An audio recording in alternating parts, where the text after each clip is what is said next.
So, hi guys! Ito na yung araw na pupunta na kami ng Canada for good. Kaya hinatid na nga kami sa airport ng aming mga mahal sa buhay. So yan, papasok na kami ng NAIA.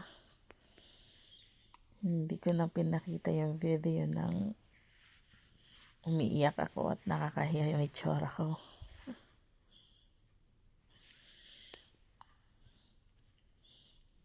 Sobrang iyakin ako and talagang mugto yung mata ko dyan. Yung halata. Yan yung nasa na kami yan. Pag-check-in na, nakasurvive na sa immigration. And then, ito yung papasok na kami ng aeroplano. At yan, after 100 hours of waiting, nakaalis na din kami.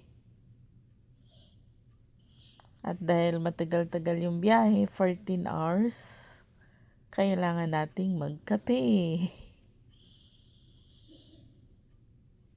And then, to yung pa-dinner nila. In fairness completos ricados. And then, masarap ang pa-dinner ng Philippine Airlines. Kahit na medyo sablay doon sa waiting area. Doon sa waiting area kasi daming nagagalit dahil bawal ang tubig. And bibili sila sa labas. Pagpasok sa loob, hindi na nabibitbit na pinapatapon sa kanila. So yun, yung iba nagagalit kasi delay yung flight ng iba and then nauuhaw na daw sila, bibili sila ng tubig sa labas.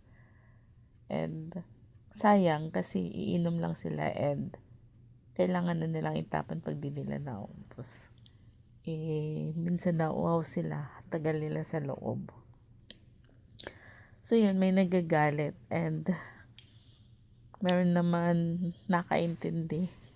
So, di naman lahat ng tao pero pariho, kaya ganun.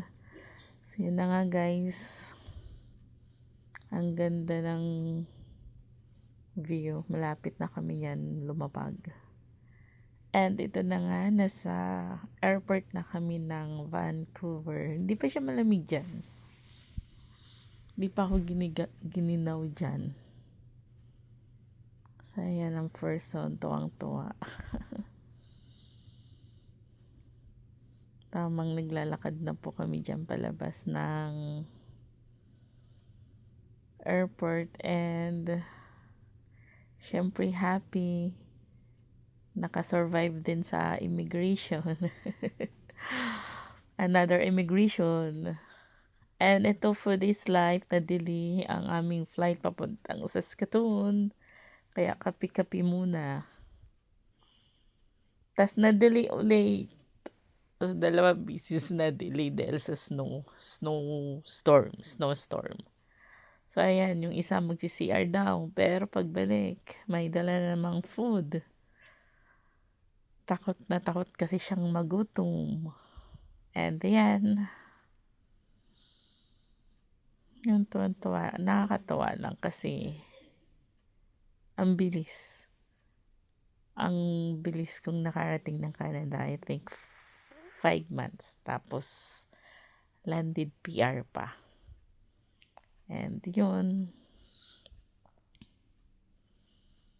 nakakatuwa lang.